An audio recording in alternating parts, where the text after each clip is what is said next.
mbona perezida wa repubulika akura amapingu kuri Ishimwe Dieudonne Alliance PrinceKid. Icyo bisobanuye abantu batagira ngo ni perezida wa repubulika Paul Kagame nyirizina, namubonye ari we mwisi y'umwuka, namubonye mwiyerekwa, mubona akura amapingu kuri PrinceKid, aravuga ngo PrinceKid nibakubohore. Icyo bishatse kuvuga iki rero? Wari ufite ubwoba bw'amabuye baguteye bavuga ati ngo pasiteri wikozeho kuba uhamije bino bintu ko PrinceKid azataha kuri uru rubanza. Ni wari wihishe, wari ufite ubwoba kuki ugarutse kuri kamera muri iki gihe? Umva rero, Imana yo igiye kongera yubake Ishimwe Dieudonne na PrinceKid, kandi ni mwubaka araba yubakitse by'ukuri. Noneho hasi ako gace kavuga ngo wa mwari wo mu Rwanda we, iradukunda Elsa, Miss, uzagira amashako, uzongera kugira amashako yawe. Oya, nuvuga ngo nyine abana b'abantu bari bamutesheje urushako, ariko Uwiteka agiye kumuha urushako ruzima. Iradukunda Elsa, iradukunda mwitayeho, amuhobera, amukubita akantu ka peace hafa. So ibyo bivuze iki rero?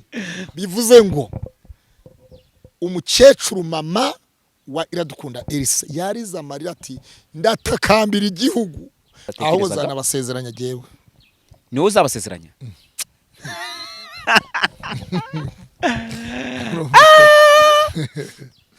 Urumva cyane bikomeye. None se wowe niko bimeze? None se PrinceKid yabaraje gutangiza umushinga w'ubukwe? Reka nongere mbasuzurumba ikaza mbifuriza amahoro y'Imana ahantu hose muherereye. Reka nizere ko mumeze neza cyane. Niba uri mu gitondo uze kugira umunsi mwiza, niba uri mugoroba uze kugira ijoro ryiza. Ngewe nitwa Vitandi hinyurwa mba ndi kumwe naho uri kuri kamera. Ni Impuguro TV, ni igihe cyo guhembuka kandi ugahembura abandi. Imbere yanjye ndi kumwe na Pastor Claude. Pastor narengukumbuye. Nta kibazo. Urasa neza pe, reka mbivuge. Kutansuye mu rugo se Vita? Kutansuye mu rugo nkumbuye. Ariko narahayobewe. Ngira ngo naraje muri rakretiye. Telefone ariko yari iriho. Ko ndibuka igihe wigeze umpamagara umbaza ibyamamasha ndabyibuka. Telefone yari iriho warampamagaraga. Mba naraguhamagaye, ariko niba naguhamagaye telefone yawe nticemo sinzi ukuntu byagenze, ariko ngene naje ahantu tuye. Inshuti rero si yo kuri kamera gusa. Inshuti uba ugomba no kumenya ahitura, ukamenya hari uwitwa Padiri Alex Kagame yaravuze ngo inshuti muragenana ntigusiga, ibitsi banga ntirimena, murasangira ntigucura. So urumva rero mwebwe niba muzajya mu bishuti zo kuri kamera gusa cyaba ari ikibazo. Ariko ntabwo ngende inshuti yo kuri kamera. Igihe kizasimbura ibihugu, igihe kizabitubwira. Hanyuma uyu munsi ndanezerewe cyane kongera kukubona hanyuma y'iminsi myinshi utagaragara kuri kamera. Reka dusenge. Uwiteka mwami Imana, Imana ishoboye byose wera wa Isiraheli, tugushimiye kurinda kwe gukomeye kwabanye natwe, kuko ari nta jambo uvuga ngo rihere, amagambo y'abantu arahera ararangira, ariko ijambo ryawe rihora iteka ryose. Niyo mpamvu rero waravuze ngo yemwe abarushye n'abaremerewe nimuze munsange ndabaruhura, mwemere kuba bigishwa banjye, kuko ingata yanjye itaruhije n'umutwaro wanjye utananiza. Mwami Imana, hari abantu barushye kandi baremerewe hano barikurikiranye Impuguro TV, abo uyu mwaka utararangira muri uku kwezi, reka data twese kubabera ukwezi kw'imfura, kuko ijambo ryawe ritubwira mu kuva 12 umurongo waho wa 2, kubabera ukwezi kw'imfura mu mezi yose n'imyaka yose. Ubagire neza, ubarinde kandi ubakomeze, izina ry'Imana Yakobo rishyirwe hejuru. Dusengeye uyu wese ukibufungura ikiganiro cy'Impuguro TV, mwami Imana yakire guhembuka, namara guhembuka na wahembura abandi, ubujyanama bukomeye yakura ku Impuguro TV na wabugira abandi. Ndagushimye Kristo kubyumva no kubikora, ni mu izina rya Yesu Kristo dusenze twizeye muri iki kiganiro. Amen. Amen. Amen. Pastor, reka ngubaze wumva umeze gute iyo wahanuye ibintu bikomeye nk'ibyo uherutse guhanura bigasohora? Ndavuga ngo Imana nishyirwe hejuru, kuko genda umuyoboro wayo, umukozi wayo, ndavuga ngo icyubahiro kigarukira Imana. Wahanuye ibintu bikomeye abantu bagutera amabuye, ntekereza ko ari nayo mpamvu ushobora kuba warihisha utegereje ko bazasomera PrinceKid. Ntabwo nihishe kubera yuko nari ntegereje umunsi w'isomwa ry'urubanza rwa PrinceKid, kuko yantumye kuvuga ari amagambo ko PrinceKid ku Imana yanyeretse perezida wa Repubulika Paul Kagame avuga ngo PrinceKid nibamukureho amapingu. Ndangije ndabasobanurira ngo ndasobanura munteze kamera mwarengaga abanyamakuru 10 na bangahe, ndababwira ngo ntabwo bivuze ko ari perezida nyirizina, ahubwo perezida hagarariye Imana mu gihugu. Rero bivuze ngo Imana yategetse ko PrinceKid azakurwaho amapingu bakimara gusoma urwo rubanza. Yandi magambo kuyakurwaho no guhita ava muri gereza y'amageragere. Ibyo nabibabwiye. Rero si bwo bwa mbere nari mvuze amagambo nkariya, sibwo bwa mbere nari mpanuye ubuhanuzi nka buriya, kuko je nirinze ikintu cyatuma abantu bavuga ngo nari nsanzwe mbizi, nko ku bya perezida wa Kenya Dr. William Ruto nabivuze mu kwa gatandatu bazatora ku itariki 9 z'ukwa munani. Ndavuga ngo William Ruto ni uzaba perezida wa Kenya. Papa Sharirene urabyibuka nabivuze ari mu kwezi kwa gatatu cyane, ndabyibuka neza, mbivugira ku Impanuro TV. Pasi wa Impanuro TV ari ubimbajije, kabiri mbisubiramo ku Memburo TV wawe. Papa Sharirene mu minsi yashize nibwo yerekanye umugeni ku Isimbi TV. Yego, nanavuga ko uwo mugeni azaturuka mu ntara y'Amajyepfo. Biriya rero harabavugaga bati buriya Papa Sharirene muraziranye, yarabikubwiye ibiki byose. Nababaza ngo PrinceKid umucamanza yarambwiye ngo azafungura PrinceKid ko atari bwanamuburanishe n'abamisi yari yabatumije umucamanza kugira ngo bazaza batega amatwi abumve neza. Nabaza ngo Ndimbati, mvuga ngo Ndimbati azafungwa igihe gito ni inkoni y'Imana yongera afungurwe nkamusanga amageragere, kamubwira ngo bagiye kuzasoma urubanza uzahita utaha. Rero jewe simvuga ibintu biranzika. Wanahanuye ku isezerano ko Mutesi azakora ubukwe bwa gatatu. Niko bimeze. Yerekanye ko yari declare avuga ko oya niko bimeze. Urumva rero urumva jewe urumuhanuze pastor noneho jewe navuze nanjye ndemeye ikintu gihari ni kimwe. Bibiliya avuga ngo reka dusome icyanditswe. Ntufite Bibiliya? Yego. Soma igitabo cya Mika ibice byaho 2 uhereye ku murongo waho wa 2. Mika ibice 2. Mika ibice 2 uhereye ku murongo wa 2. Mika ibice 2 impere ku murongo wa 2. Haravuze ngo kandi nushaka uhereye ku murongo wa 1 ku murongo bazabona ishyano abagambirira gukora ibyaha. Ni Habakuki, sorry Habakuki. Yego. Habakuki ibice 2. Habakuki ibice 2 umurongo wa 1 uragera ku murongo waho wa 3. Habakuki ibice 2 n'umurongo wa 1 avuze ngo nzahagarara hejuru y'umunara aho ndindira kandi nzarangaguza ndebe aho numve icyo ambwira, nuko nzasubiza kubw'icyo namuganyiye. Yego. Maze Uwiteka aransubiza ati andika ibyerekanywe ubigaragaze ku mbaho kugira ngo ubisomye abyihutire, kuko ibyerekanywe bifite igihe byategekewe. Yego. Ntibizatinda kukigeraho kandi ntibizabeshya. Naho byatinda ubitegereze, kuko kuza ko bizaza ntibizahera. Aha, urakoze cyane. Hanyuma soma Yeremiya 31 n'umurongo waho wa 4. Yeremiya mfungira aho kucyanditswe. Yeremiya 30. Yeremiya 31 n'umurongo wa 4. Aravuze ngo nzongera kukubaka nawe uzaba wubakitse, kandi ninkubaka uzaba wubakitse. Wa mwari w'Isiraheli we, wa mwari wo mu Rwanda we, uzongera kugira amashako yawe. Iradukundira isi uwo mwari. Twagiye komeza twagiye ibibazo bize kuza hanyuma. Nzongera kukubaka kandi nawe uzaba wubakitse. Wa mwari wa Isiraheli. Oya banza wumve, Imana yo igiye kongera yubake Ishimwe Diedo na PrinceKid. Kandi ni mwubaka araba yubakitse by'ukuri. Noneho hasi ako gace kavuga ngo wa mwari wo mu Rwanda we, Iradukunda Elsa Miss, uzagira amashako, uzongera kugira amashako yawe. Oya nuvuga ngo nyine abana b'abantu bari bamutesheje urushako, ariko Uwiteka agiye kumuha urushako ruzima. kandi uzasohokera mu mbyino z'abanezerewe. uwo yazasohokera mu birori by'uwo munsi byo muri sare mu ntare, nta bintu byinshi mu ntara arena, ibintu byose byo kunezerwa mu matente, duseka tunezerewe. Yego. Icyo bivuze rero ni iki? Ijambo ryavuze ngo nzahagarara ku munara ndindire numve icyo ambwira kubw'icyo namuganyiye. Nari mpagaze ku munara ndindiriye igihe natangazaga ariya magambo ku rukiko i Nyamirambo rwisumbuye, mvuga ngo nabonye perezida wa repubulika avuga ngo PrinceKid Ishimwe Diedona nibagufungure bagukure hayo mapingu.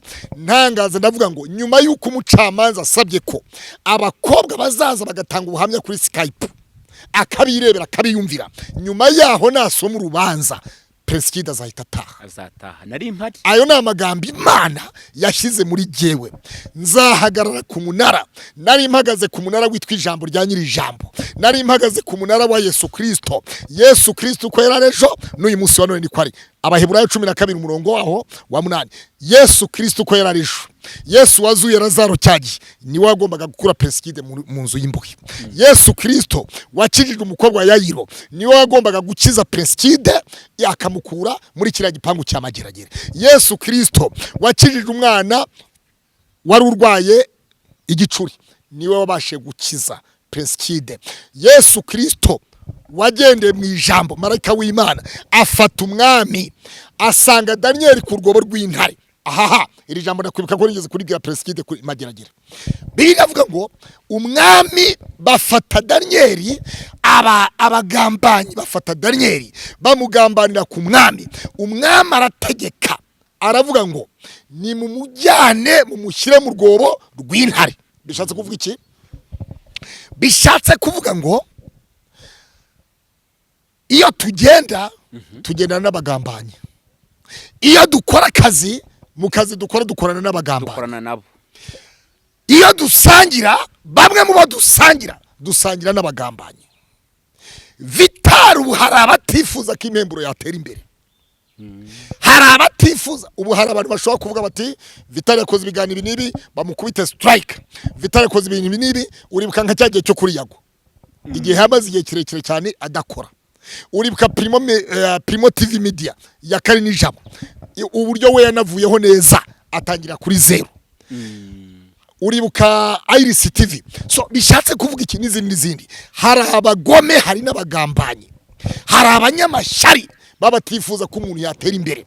Ibyo ukora byose bakabibonamo ko byabishyari, bakabona ko bidakwiye kubaho. Vuze ijambo riravuze ngo nzahagarara ku munara wanjye ndindire numve icyo Imana imbwira kubw'icyo naganyiye Uwiteka, ngo kandi byanditswe ku bibaho bizaza. Nibyo by'ibingibi ibyerekanwe, ubitegereze kuza ko bizaza. Haleluya. Wabyumvise neza?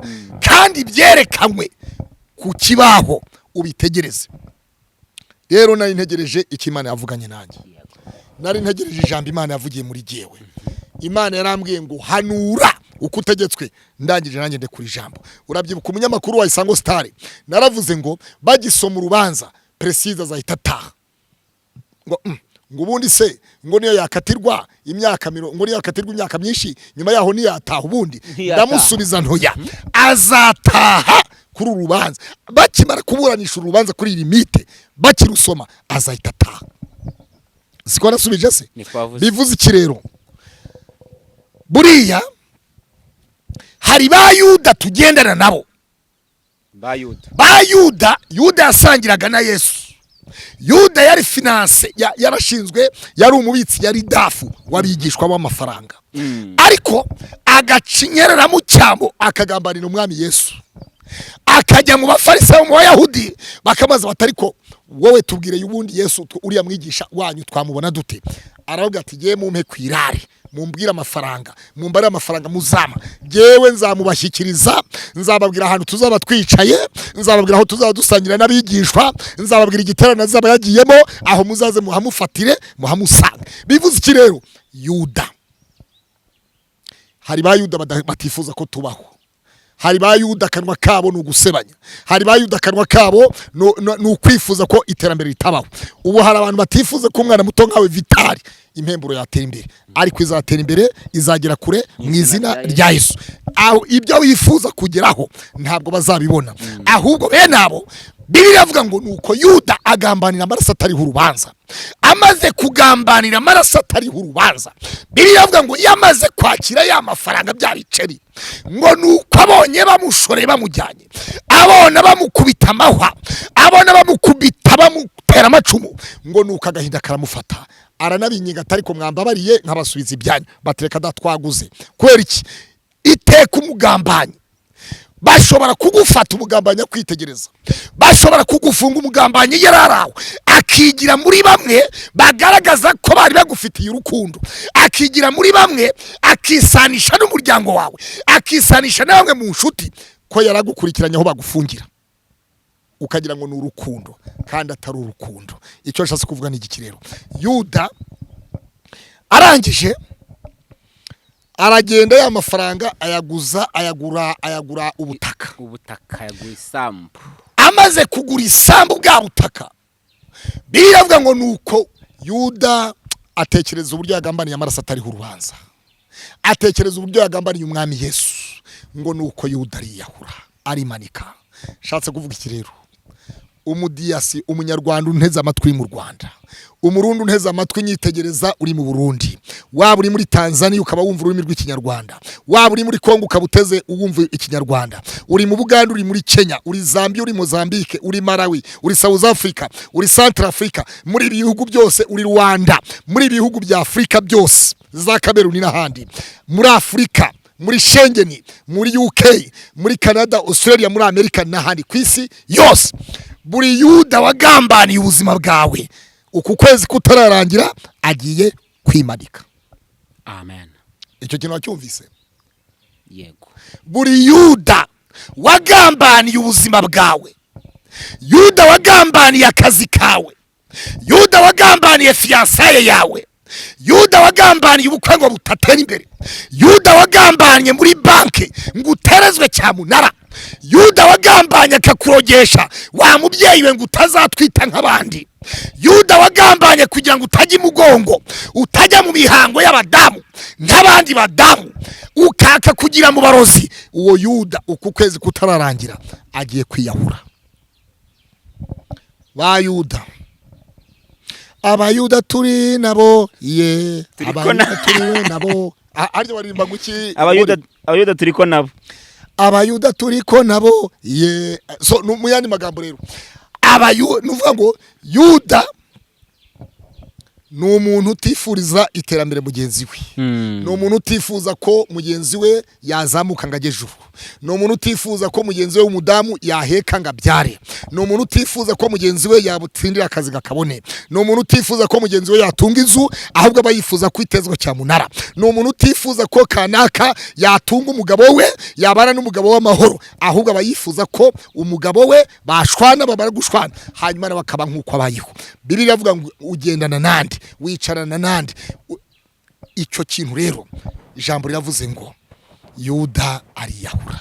Hari ba Yuda bari bwiyahura ku kwezi kutararangira, uyu mwaka utararangira ba Yuda bagiye kwiyahura, uyu mwaka utararangira aho bagusize siho bazagusanga, uyu mwaka utararangira bagusize Nyabugogo mugiye guhurira ku kibuga cy'indege Kanombe, mwese bagusize Irusororo mugiye guhurira kuri Presidence, bagusize mu Butindi mugiye guhurira muri bank. Kwera iki? Aho bagusize siho bazagusanga, bagusize mu bushomeri mugiye guhurira mu kazi, mwese muri etage, mwese murira muri esanseri, mwese mujya gukora akazi kamwe, mugiye guhura mujya gusinya contract z'amasezerano y'akazi. Kwera iki? Aho bagusize siho bazagusanga. Yuda ariyahura. Ndatangariza ubuzima bwawe muri aka kanya, ubana na Yuda wasida mu maraso yawe, yeka Yuda yiyahure amaraso yawe bimuzima.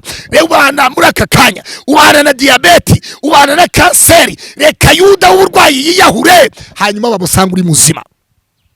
By fire by force, Yuda ariyahura. Reka Yuda yiyahure, Yuda w'ubukene yiyahure, Yuda w'ubugambanyi yiyahure, Yuda w'ikirengero yiyahure. Buri Yuda wese wagendereye ubuzima bwawe, reka Yuda yiyahure mu izina rya, ariko vita yiyahure cyangwa ntiyiyahure? Niyiyahure. Apfe cyangwa ntapfe? Napfe. Buri Yuda wese apfe, yaba ari uwagambaniye Pastor Claude Niyonzima, Imana ifite pièce, uwagambaniye wese.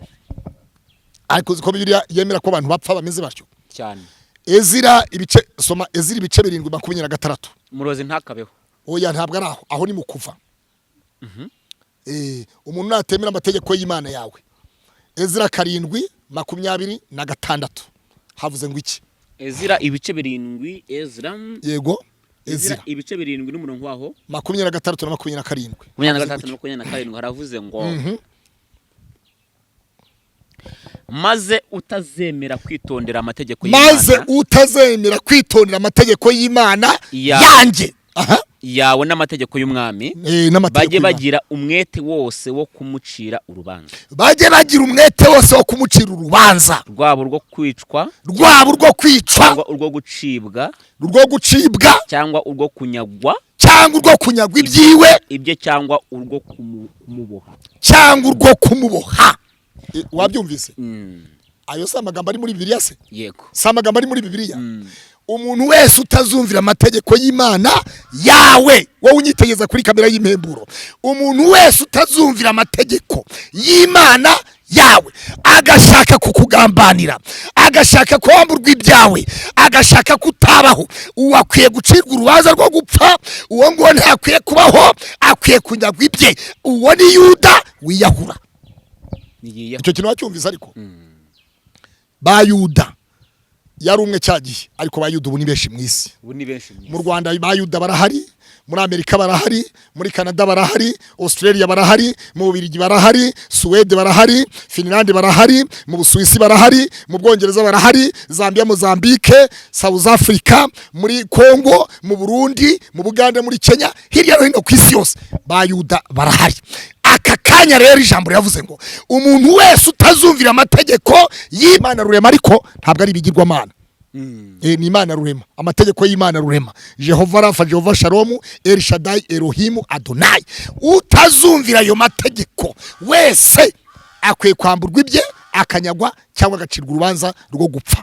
Rero wakugambaniye wese, uwabunanije ubuzima bwawe, uwatumye udatera imbere, uwatumye udaheka nk'abandi, uwatumye utajya imugongo, uwatumye utagira akazi, uwakugambaniye, uwatumye amanota yawe adatera imbere, uwatumye fiançaye yawe udatera imbere, umva uko Imana ivuganye nanjye, uwo ngo akwiye kwamburwa ibye cyangwa agapfa. Buri mwanzi wese, kila adui wako aliyesaliti maisha yako, ni lazima akuombe msamaha wala afariki. Twagiye ngendaza kwigarukira kuri ubu buhanuzi, gende mu ijambo. Niyo mpamvu navuze ngo sinshaka kwinjira ku bantu. Ariko PrinceKid we ntacyo bitwaye, oya n'abantu no kuri Ndimbati ntacyo bitwaye, na Papa Sharene ntacyo bitwaye. Ibintu byose Imana no kuri William Ruto president wa Kenya njya kubaho ntacyo bitwaye. Abo bose nibindi bigiye kuza. Erega hari n'abandi bagiye sengera bagasohoka mu magereza batara abasitari. Impamvu bari no gukora abasitari bazwi za kamera mu matunga kamera. Hari abandi benshi batazwi bagihanurira, bagiye ukoreraho umugisha. Ariko Pastor nge nakibaza muri iki gihe cyose wari umaze utagaragara kuri social media, ese kwari wari ufite ubwoba bw'amabuye baguteye bavuga ati ngo Pastor wikozeho kuba uhamije bino bintu ko PrinceKid azataha kuri uru rubanza?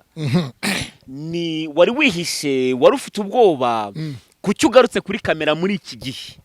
Umva rero, hari akarimbo kamwe mu Giswahili kavuga hakuna wa kufanana na Yesu, hakuna wa kufanana naye, Yesu anaweza yote, hakuna wa kufanana naye. Yesu arashoboye, ashoboye byose, nta uhwanye na Yesu. Jewe ntabwo niyegeze nihisha, narindi wanje. Abantu bakubwiraga ngo iki kugaburi abahanuzi Pastor? Abantu benshi ujye ku Rugendo TV kwa Kamana, nabera mu buzima kuva najya kuri kamera nibwo nabonye abakunzi. Ahubwo abari kwa Kamana nabo nibaveyo, ibyo bavugiye kwa Kamana nibabivuge no ku Mpemburo muri iki kiganiro. Nibwo nabonye abakunzi nta kubeshya. Kuva wajya kuri kamera ndi imbere y'Imana ishobora byose nigeze kubagira ku Isimbi TV ntanga ubuhamya erega mba nitegeza mba ndeba arabadutuka arabatuvuga neza ijisho rikureba neza nikureba nabi ntabwo wariyoberwa so rero niyo mpamvu nanjye navuze ntari ku mujyi wo kujya mvuga ku mazina y'abantu mbakubita hasi oya Imana imbabarire ibyo nakoze byose ari ibyari ukuri oya ibyo navuze byose byari ukuri ariko ukuri kose ntabwo kwitwa ukuri so Imana imbabarire urihannye niko bimeze niwe niko bimeze ubu jewe vitari unyeneye ukeneye iyi sura yanjye ni ijambo ry'Imana nta bindi uzambaze kuri Apostle Gitwaza mvuga ibyiza byiwe Imana imukoresha umbaze kuri Pastor Antoine Rutayisire Dr Kanoni umbaze kuri Apostle Minyoni umbaze kuri Ben Hini umbaze kuri abantu nkabo umbaze kuri Pastor Kayanja Kampara abantu nkabo ariko ibindi ngo bamamasharirene ngo ibiki n'ibiki ubundi hari ibintu tutaba tuguye kwisanisha nabyo urabyumva neza oya Noese mamashaye noese umukozi w'Imana nyine n'umukozi w'Imana ariko kuvuzana izina no wende ibyo ndaza no kubigarukaho wenda tugenda tushaka kubyure ntubigarukaho cyangwa se nabyihorera ariko nge nakibaza uyu munsi PrinceKid aratashye ubuhanuzi uhanuye burasohoye abantu barabipingaga barabyemeraga ariko birasohoye yewe n'ubukwe bwa Mutesi wavuze byarabaye abantu bajyanitse muri comment bavuga ngo Pastor Claude yabivugiye ku isezerano ahubwo Kamana yanyemerera amadolari 450 y'isuti y'amadolari 450 y'urugendo ubwo rero reka tubaze tubihigiye kuko biracyari mu bihe reka tubihigiye ariko yarabiprovinze yanditse comment ku kiganiro cyanjye yarabiprovinga aravuga uti n'impaka zishiri yaravuze ngo impaka zishire ndamufite urumva ko yatanze proof wena nubwo byaba bitaragena public mushiki wanjye ndagusuhuje mu izina rya Yesu wacu waseme mwisho watacoka abavuga bareka bavuge bazageraho baceceke nuko mubwiye hanyuma PrinceKid akimara gutaha yego niki kintu mwavuganye na PrinceKid kubuhanuzo rero wahanuye ndetse ukanamusanga muri gereza nawe ukanamuhanurira ariko in public namuhaye icyanditswe cya Daniel ari mu rugobo rw'intare abataye Daniel mu rugobo rw'intare namubwiye nti PrinceKid rero ndagira ngo ujye usoma ibi byanditswe nibi yarafite agakaramu urabyumva urumva harimo insengenge mageragere harimo insengenge nica nkuko nicaye nawe akicara nkaha urumva rero abantu benshi baravuze pastor tutaraza hano muri gereza muri iyi minsi twakubonaga kuri social media watubabariye ko tukwinginze ukadusengera urumva abandi pastor nta rudukweto dufite two kwambara ngo barazishyura so urumva rero ni byinshi PrinceKid ndamubwira ngo umwami asanga Daniel aramubwira ngo yewe Daniel mugabo ukundwa cyane Imana yawe yabashe kukurinda amenyo y'intare intare ntacyo zagutwaye Daniel aravuga ngo ndamahoro ubwo umwami Yesu nkunda ndamahoro naho nziko nkunzwe n'Uwiteka ubwo umwami Yesu nkunda ndamahoro wabyumvise neza mbwira PrinceKid ngo ubwo umwami Yesu gukundura amahoro ndamubaza ariko mbwiza ukuri ubundi biriya bintu byabayeho ntibyabayeho arambwira atari kose pastor naba ntanywa ibiyobyabwenge ngiye nkawesha ibiyobyabwenge guta umwana w'umukobwa ntabinyweye umuntu muha icyo wariye ugaburira umuntu nawe icyo urimo urarya umwesha umuntu icyo urimo uranywa ni gute nanywesha umuntu ibiyobyabwenge nanjye ubwanjye ntabinywa kandi ko ku rukiko byaravuzwe ko bagiye kumupima hariya ku Kacyiru basanga nta kiyobyabwenge kirakandagira mu mubiri we icyo kintu nacyumvise aricyo ashaka kuvuga rero Imana ituye mu rurembo rwo mu ijuru ahategerwa n'inkozi z'ibiza arizo zose ni Imana irebera ibereye maso abayitakiye mire hubwo ubutabera bw'u Rwanda byagaragaye ku rubanza rwa PrinceKid byatweretse ko ubutabera bw'u Rwanda burigenga burakora kabisa urabyumva neza dushingiye ku magambo y'abantu bamwe na bamwe muri social media bagiye bavuga ngo president yamurangije yamwishe yamusoje byagenze gutya ibi nibi ishutira abavandimwe bamukunda mutwara indabi rusororo ibintu nk'ibyo ariko reka nkubwire ubutabera bw'u Rwanda bwagaragaje ko bwigenga 100%. nibwubahwe cyane. turabushimiye rero, dushimiye umukuru w'igihugu, dushimiye ubutabera, urukiko rw'ikirenga n'ubushinjacyaha nabwo tubushimire. Hari abavuga ngo ubushinjacyaha buzajura, ntabwo rwose PrinceKid azongera kureba umuryango wageza mu izina rya Yesu. Amen. Ni rehe jambo yakubwiye akimara gusohoka? Telefone ye ntayiriho ubu ngubu, nagerageje ahubwo nsanga telefone ye itanariho. Nakabaye navuganye nawe kuko nahise ngenda direct njya muhiri wiwe. Atuye mu murenge wa Kanombe, ariko akagari ko singatangaza, sinkavuga n'umudugudu singuvuga. Ntari. Rero aracyarushye, yagaragaye gusa kuri uyu wa gatandatu mu gitaramo cyabereye ku Ntare, kuri stade kuri stade Arena hari i Remera. Nibwo yagaragaye ari kumwe na Miss Elsa, Iradukunda Elsa.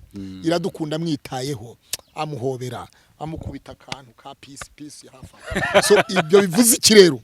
Bivuze ngo umukecuru mama wa Iradukunda Elsa yariza amarira ati ndatakambira igihugu, bamba bareba umwana wanjye avuye muri gereza. Ari yamarira uko yarizaniye amarira, Imana izamusetse ku munsi w'ubukwe, kandi PrinceKid azarongorera Iradukunda Elsa.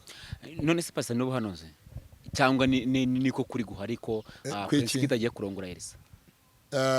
Ibyo ntabwo mbihanuye, ariko irya mukuru ntiritinda ntirizinduka, ahubwo bajyagiye kureba, riratinda ntirihera. None se biriya n'urukundo, kuko urabona Elsa mu minsi yatambutse yigeze gufungwa, yarafashwe ashinjwa kuyobya iperereza, ariko aza gutaha. Ari nabwo mama we yariraga atakamba ngo nibamurekurira umwana, ariko yaje gutaha. Mu by'ukuri PrinceKid arataha, ariko abantu bose bamuhanze amaso bavuga ngo nta wundi mugore ukwiye kurongora uretse Elsa wakwitayeho ndetse akemera no kugufungirwa. Ese kiriya gikorwa Elsa yakoze kuri PrinceKid urakivugaho iki nk'umushumba? Kiriya gikorwa yakoze ni bake bagishobora. Cyambere PrinceKid agifungwa, biravuga ko Elsa yegeranyije abamisi bagenzi baravuga ati ariko se tujye tubwizanya ukuri. Abwira abamisi aravuga ati ese kuko murabona biriya bintu koko ni ukuri, ntabwo ari ukuri. Yego. Urumva bose rero ntawe bashyizemo amapingu ngo bajye gusinyira imbere ya noteri Nasira. Nibo bisinye n'indangamuntu zabo, bemera ko ibyo basinyiye ari ukuri. Noteri atera kashe zitukura. Nyuma yaho rero nibwo yaje gufatwa nk'umuntu uri muri ayo biperereza. Bivuze iki rero? Bivuze ngo umuntu wakugiriye muri kasho ya polisi akajya n'imbere y'umushinjacyaha, akajya imbere y'urukiko, ariho amapingu, kuko imbere y'urukiko amapinga bayamukuraho yinjiye mu rukiko. Ariko umuntu wakwambariye amapingu akakomeza kukunambaho, akaba ngo ibyo navuze ndacyabihagazeho, nta rukundo ruruturwo. Ubundi bene urwo rukundo rufitwe na Yesu, nta wundi rufite. Nubwo na Elsa ntabwo nkubeshya, urabyumva neza, urabyumva neza.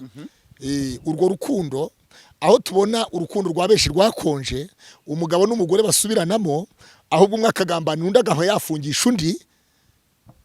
Elsa we Elsa aravuga ati ibyo navuze ni ukuri, ibyo nasinyiye ni ukuri, naho ni ukuri, ibyo navuze mubifate nk'ukuri.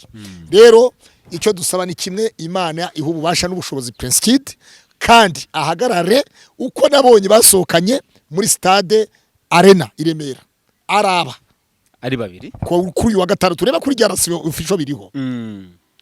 Rero yatangije umurimo n'ubundi izawukomeza, izanawusoza. Yatangije umurimo izana cyane. Amarira ya nyina wa Elsa Imana izayahesha agaciro. Umunsi wo kurira Imana izamuvunjira guseka uwo munsi. Yego. Ibiri kuvuga ko Elsa ubushinjacyaha bushobora kuba bugiye kubujurira kugira ngo yongere abazwe cyangwa se yongere aburane kuri kiriya kintu bari bamufatiye bwashize. Ibyo reka mbiguye mu kiganiro ngiye kubisengera, nzaze mbitanga ubuhanuzi. Ariko icyo nkubwiye cyo ni kimwe, nuko Imana ihagaze kuri Elsa no kuri Diedona. Bazabana. Ibyo ngibyo reka tubiha amaso. amaso uba abantu wera na PrinceKid ashobora kuba arimo aratekereza avuga ngo Pastor Claude wampanuriye gutaha yahanuye ubukwe bwanjye ko buzaba cyangwa se n'abandi bantu bakunaga PrinceKid babonye ubihanura bakabona birabaye kandi mu by'ukuri pajye uhanura ibintu bikomeye abantu benshi batatekerezaga aho uzanabasezeranya jewe niwe uzabasezeranya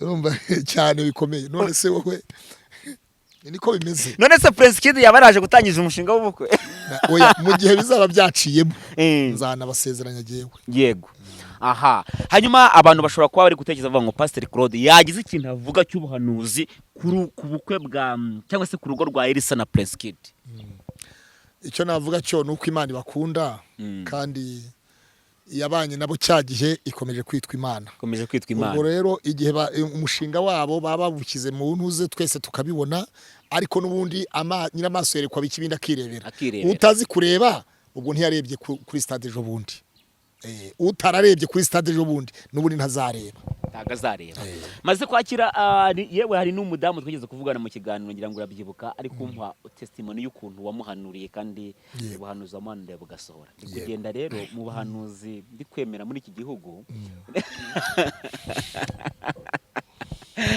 ya hanyuma Pastor wigeze kutubwira tubwira ngo uyu mwaka ntabwo uzarangira utarongoye ariko urasa neza nk'umuntu uri kwitabwaho na fiancé ufite pièce urasa neza mana yanjye turi kuri iyi mihanda Vitali iyi mihanda nayo ishobora gutuma umuntu asa nabi kandi yasaga neza na mbere rero umwaka ushobora kurangira ariko utaha nturangire uyu mwaka nawe ugiye kurangira se Pastor uyu nguyu ushobora kurangira gusoza ariko umwaka utaho ntusoze ibyo bitabayeho cyangwa Pastor nyine nta bukwe buzakora tukuri amaso oya kuba ko buzaba ariko reka twizere Imana kandi Imana ishoboye byose ko duheru kutubwira ko ivuga bikaba ni Imana ivuga bikaba ni Imana itegeka bigakomera ibyo byose rero twizere Imana ishobora byose Imana itanga pièce ishobora kuba yarayimpaye ariko nkaba ntakora ubukungubu njyewe twe turi mu kiganiro ndabyibuka twagikoreye aha ngaha urimo umbwira ko ufite pièce ndetse uri kumwita my honey my sweet ni kera cyane oya ntabwo ari kera cyane Pastor ni ejo Vitali hari kera muri uyu mwaka se ni muri uyu mwaka ariko mu ntangiro zawo uri tubwira ko mu kwa kane nari mvuye Zambia ndabyibuka nari mvuye Zambia na Dar es Salaam na za Zimbabwe so uri kutubwira ko ufite pièce byaje kurangira Umunyarwanda yaravuze ngo inama irakuka saka bande inama irakuka saka bande ushatse kuvuga inama ishobora kuba yarakutse ntibyitwa kabande nicyo bishatse kuvuga nese Pastor byagenze gute pièce ko zikunaniye Vitali mbabarira ibyo tubyihorere rwose ndakwingize utanjyana mu ejo muri numvisha uvuga ko amajya ari gupfira mu rugo ayo magi kujya utayanzanira ngo nge nyirire basi nasabe yarambwe ngo kuki ntayamushyiriye n'ubu ngubu aracyahari nese kujya utayanyihera ngo nyirire urumva umuntu umwe Bibiliya avuga ngo ababiri barutumwe kuko babona ibihembo byiza by'imirimo bakora ngo ariko uguye ari wenyine atagira umubyutsa biba ari ikibazo rero reka mvuge ngo Imana ifite inzira zirenze igihumbi zirenze imwe umuntu umwe umunyamurenge yaravuze ngo Imana yacu ifise imyenge iruta ngo Imana yacu ifise ngo ifise inzira zirenga imyenge ya supaneti rero uko imyenge ya supaneti ari myinshi tutayibara niko n'inzira z'Imana tutazibara yego niko tutazibara se Pastor dutegereza ubukwe bwawe ryari hari abantu bagusengera ariko hari umuntu nge wanditse muri comment dukora ikiganiro aravuga ati ngo wampuje na Pastor Claude ariko uwo muntu yaza kohereza nimero mbana ziguhaye hari cyangwa se nimero zazo ziri ku kiganiro azakwivugishiriza nukuri ko Imana yambaye ngo ni mwiza meze yashyize muri commentaires ni muri comment yabyanditse niza kureba neza nshobora no kuza kukugira yarakoze nawe Imana imugire neza ariko igihe kimwe Imana izana narigize ngo nuwo twari kuzahurira mu kiganiro oya mu kiganiro nta muntu tuzongera guhuriramo nawe kereka ari Rutayisire sinjya mbikora ari kuguza Aposo Gitwaza Poso Yongwe ubu ngubu abantu tugomba guhurira mu biganiro baribaze bari ngomba kujya mbanza nkamenya muri make n'abantu bafite amavuta wemera kuko igisambo kicarana n'igisambo, umusinzi akicarana n'umusinzi, indaya ikicarana n'indaya. Wabyumvise neza? So bivuze iki rero? Umunywa rumogi akicarana n'umunywa rumogi, pasiteri akicarana na pasiteri, mwarimu aganira yicarana na mwarimu, minisitiri yicarana na minisitiri, cyangwa se akakira n'umuturage abona ko bikwiriye mu nshingano ziwe. Rero nanjye n'ubundi ntabwo mvuze abo nakira bose saba pastor, n'abakristo basanzwe, ariko mu cyitwa ikiganiro cya kamera cyo baribaze ntuzongera kwicarana n'abantu wabonetse bose. Paso noneho waje bafashe umwanzuro urenze, ubanza amasengesho umazemo iminsi, Imana yarakuganirije pe. Niba nticaranye n'umuhanuzi ngo tuvuge iki Imana ivuga, kajya kwicarana n'umunywa rumogi, kajya kwicarana n'uwanyweye surudu wirege ntayinyweye. So mu yandi magambo, bene abo baza mu rusengero tukabwiriza ijambo tuticaranye nabo ku ntebe, bamara gufatwa n'ijambo ahubwo noneho bakatwegera tukabereka ubwami bw'Imana. Mukajya mwakicarana cyane, niko bimeze. Pastor afashe umwanzuro ukomeye. Ubu minisitiri yafata akamaro bakajyana mu kiganiro kuri social media. Minisitiri w'ubutegetsi bw'igihugu ubu yareba akamaro, yafata akamaro cyangwa se KiD bakicana mu kiganiro kuri social media. Ntekereza ko atabikora. Simbizi wenda ashobora kubikora bite, ariko ntekereza ko baramutse bagiye nyine muri iyo titre bakoramwe iby'ubuvandimwe n'ibindi. Apotre Gitwaza ubu yakicana akamaro mu kiganiro kuri social media. Umwe aravuga ngo mani, undi akavuga ngo Yesu ni umwami. Ariko se Rutayisire kajye cyane abamaje bariya ntabwo bari ntuze nta kibazo. Hari inama baba bagiye kumushakaho, ariko ntabwo bagiye kuvuga ngo navuga ngo mwebwe muri abesikoro, wari guvema amajide black abwira Rutayisire ngo numwesikoro se. Ariko wicaranye na kamaro yavuga ngo mwebwe abapasiteri muri abesikoro. Wabyumvise neza? Izo nizo nzira rero tudashaka kugeza ubu. Pastor afashe umwanzuro ukomeye. Hanyuma se pastor nyine ngende ndakibereye kuri iyo PS ko, ariko ngiza gahinda ndababaye kuba iyo PS byaranze. Nakubwenga inama irakuka saka abandi cyangwa pastor nyine wena ndacyari gushaki umunyarwanda bw'undi ngo mvira mu rugo simvira mu gihugu. Yego icyo kintu cyumvise rero bivuze ngo mu gihugu hari benshi, hari PS nyinshi, haba harimo igihugu kiba gituwe n'abantu benshi, kandi nifite amakuru ko iyo PS harimo umwe ari iri Burayi. Nifite amakuru ko iyo PS iri hanze muri diaspora. Vitali genda umunyarwanda ujye umbaza ibyo mu Rwanda, umbaza ibyo umunyarwanda, ntukambaza iby'abazungu, sindi umuzungu. Wabyumvise? Ujye umbaza iby'abanyarwanda baba mu Rwanda. Ubu se ndajya kuba ari iby'Iburayi, genda i Burayi. Ndabizi se nzi n'inzu zaho uko zisa ko ntararenga Afrika yo ndayizi, hari ibihugu bya Afrika nakandagiyemo, ariko sindakandagira mu Burayi muri Schengen, sindajya muri Amerika, sindajya Canada, sindajya Australia. Ubu se urambaza ibyaho, mbaza ibya Nyarugenge, umbaza ibya Gasabo, Kagugu, Batsinda, muri Kinyinya, umbaza ibya Nduba, umbaza ibya Bumbogo, umbaza ibya Kimironko, umbaza ibya Gahanga, mbaza Bugesera, mbaza Ngoma, mbaza Kirehe, mbaza Nyagatare, mbaza Karongi, ariko mve i Burayi, mbaza Nyamasheke niba naragiyeyo, mbaza Rusizi, umbaza Huye, mbaza Nyanza, mbaza Ruhango, mbaza Kamonyi, mbaza Rutsiro, mbaza Ngororero, mbaza Rubavu, Nyabihu, Musanze, Burera, Gicumbi, Gasabo, Kicukiro, Nyarugenge. So urumva za Rulindo aho ngaho ubimbaza, za Gakenke ubimbaza. Ubu se urajya kumbaza ibintu kare. Ariko ari cyo ushobora kuba ufite PS. Ariko nukuri abantu bakunda Pastor Claude, Pastor tugiye kuzashyiraho amasengesho yo kugira ngo tugusengere Imana igwe PS uve mu buzima bwo kwibana. Ayo masengesho uzashyiraho uzayihora, uzayasengera imfubyi n'apfakaza ababuze ibyo barya, ababuze amasengesho avuga ngo Imana ime PS uzayareke. None sirahari nakubwenga yo kunsenya ngo Imana ime PS uzayareke. None ngiye kubwagahinda kuko amajya apfira mu rugo, kandi umbwira kuba mu buzima bwo kwibana. Ahubwo uzashyiraho groupe yo guteranya tuti abakunda Pastor Claude turashaka, none iyo nkungu z'abari wo wibika, noneho numara kuyibona noneho uzambwire nzaza ntangaze na PS kuri kamera. Dushaka inkwano uzafungura urubuga tureba abakunda Pastor Claude, nibwo tuzamenya ko badukunda. Noneho ayo mafaranga ni nawe uzayabika, uzagende uyashyire kuri konte yawe, uzapfa kubuza umubare wayo. Nubu yafite cash tumenye ngo yabonetse arangaye nanjye nzaza ntangaze PS. Nese impamvu datangaza PS nuko nta mafaranga ufite. Ibyo tubyihorere. Amafaranga ari kuburase n'ay'inkwano, n'ayasari, n'ay'imodoka, n'ay'ibiryo. Reka bamubwire baca umugani mu Kinyarwanda ngo umwambi ngo umuheto ushuka umwambi bitari bujyane.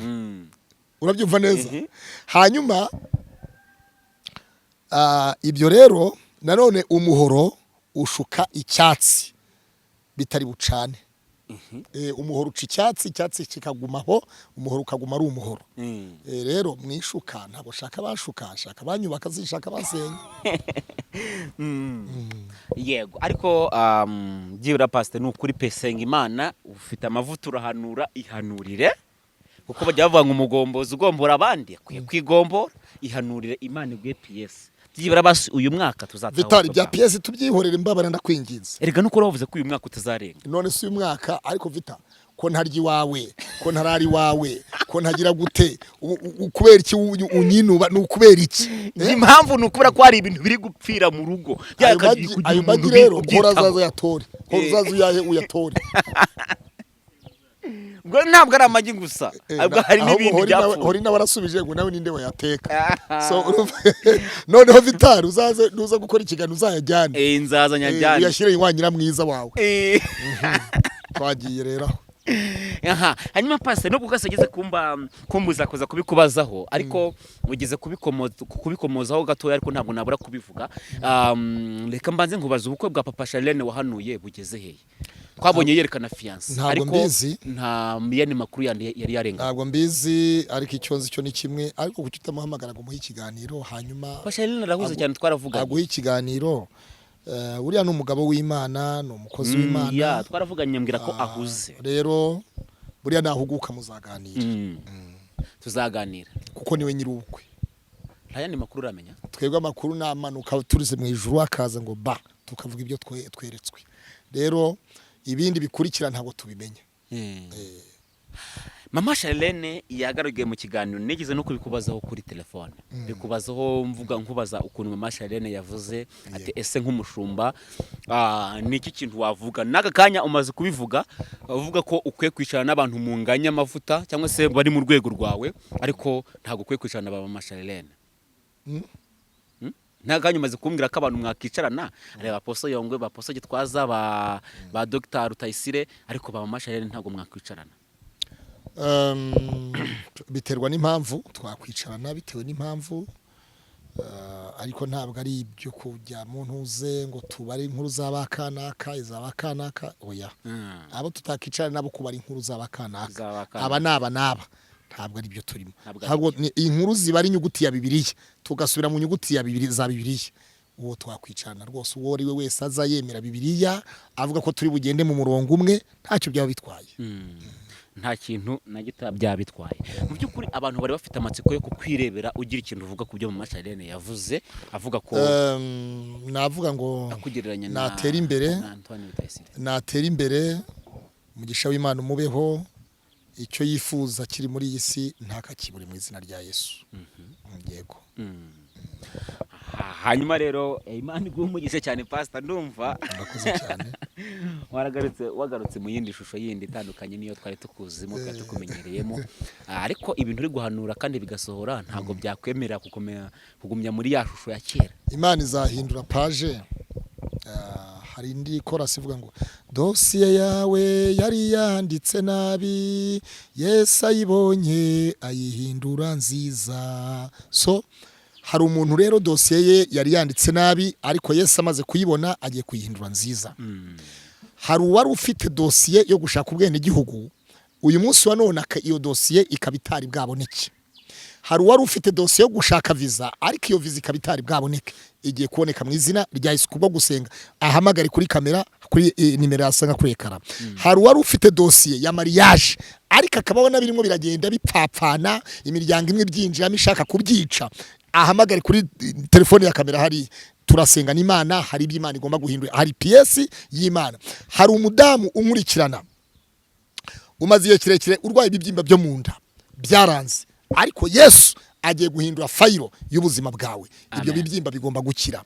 Hari umugabo unyitegereje ufite ikibazo cy'urutirigongo yewe na bya bindi bavuga ngo kubaka ntabwo kubaka gutera rwa rubariro batera kunuze rwa rubariro ntibigikunze kwera iki ngo urugo rukomere so uhamagare kuri iyo nimero iri kurekara hari amateka agiye guhinduka hari umuntu ndimo ndabona watsindiye watsinze ikizamini ariko hari intambara muri iki kizamini uhamagare kuri nimero iri kurekara hari isengesho tugomba gusengana hari umuntu unyitegereza ubabara igice cy'umutwe umusaya w'ibumoso mu mutwe buri gihe urwara uyu mutwe wanze gukira yewe wagerageje no kujya kwa muganga byaranze uhamagare nimero iri kurekara yawe tugomba gusengana kuko benshi muri mwe hari imyuka mibi yo mu miryango ushobora kuba wowe utarabikoze utaraterekereye utarabanzwe ariko abiwanyu barabanzwe iyo myuka yose rero ikavuga ngo mandwa zo kwa data mandwa zo kwa sogokuru mandwa zo kwa nyogokuru mandwa zaha naha zo mu giti cy'umurinzi ibintu nk'ibyo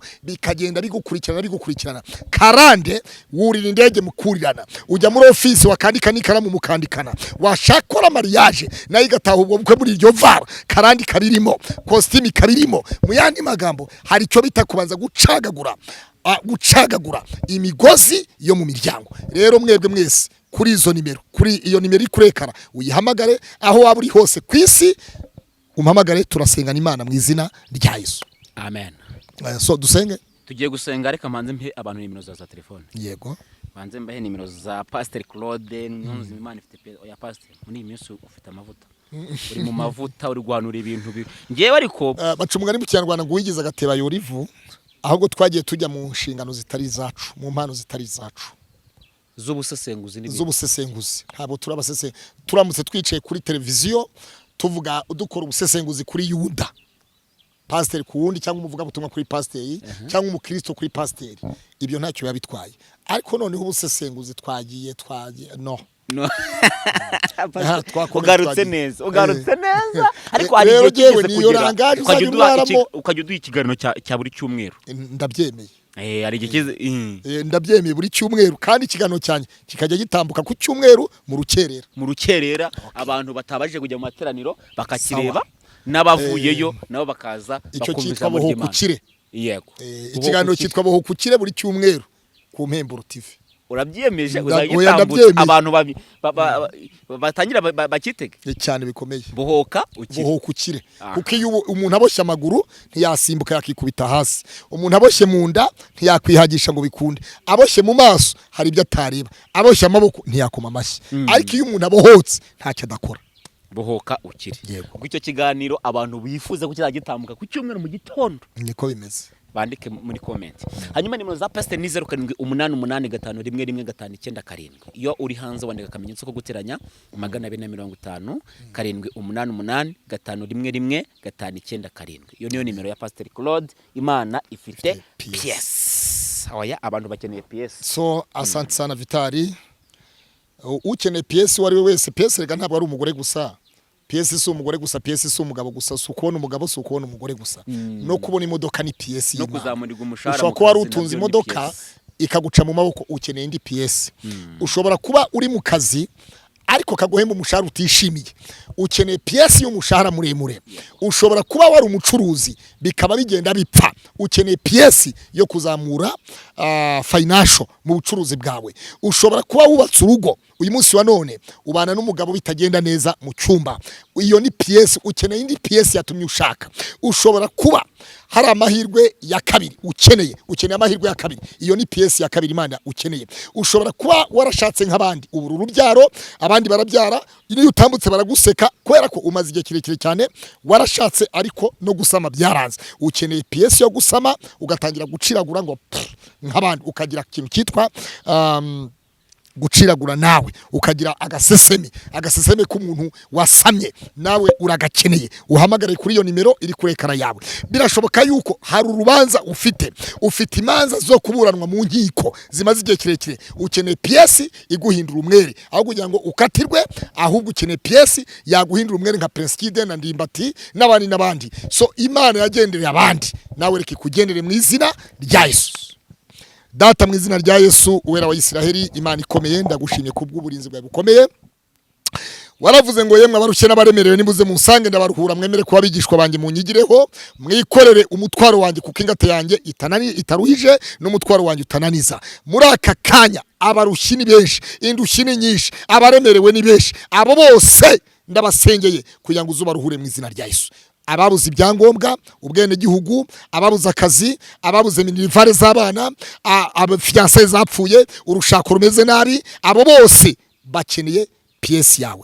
Abafite amadeni mu mabanki, abo bose ndabasengeye ngo bagire neza mu izina rya Yesu. Urakoze wera wa Isiraheli, urakoze kubyumva no kubikora. Uko warewe ejo, Yesu Kristo uko warewe ejo, n'uyu munsi wa none kwari. Uko wakizaga abandi, n'uyu munsi wa none uracyakiza. Ineza n'uburinzi bwawe bikomeze kubana buri muntu wese. Uko wakijije wa mugore wari imugongo imyaka 12 akava ari imugongo agakora ku myenda yawe Yesu akakira gukira. Uko niko nsengeye buri muntu wese yakire gukira mu izina rya Yesu. Urakoze Yesu Kristo kubyumva no kubikora. Buri muntu wese uri mu bihu hari uri mu Burayi ukora akazi katamushimishije, abantu bakaba bazi ngo abiburayi kandi nyamara rutwa nuba muri Kigali, abo ndabasengeye ubakure kuri level yo hasi ubazamure kuri level ukurikije igihugu baribo. Urakoze Kristo kubyumva no kubikora. Ubazamure ku mishahara y'akazi kabo, level zabo uzizamure. Icyubahiro amashimwe bikomeze kuba mu nzu zabo, mu ngo zabo, mu bana babo, abagabo babo, abagore babo mu izina rya Yesu. Urindi Impuguro TV uyizamure uyigeze ku rwego wifuza ko yageraho. Cameraman ndamusengeye, umuyobozi w'Impuguro ndamusengeye, bose abakozi b'Imana bose abadukurikirana ku Impuguro TV, uri bukore commentaire wese ndamusengeye aze kwandika ibihwanye n'ibitekerezo bye, aze kwandika ibihwanye n'agaciro kukwari, kuko buri muntu wese urwego wamushyizemo. Mwami Imana ndarusengeye, umuhumugisha umurinde kandi ubukomeze mu izina rya Yesu Kristo, amen.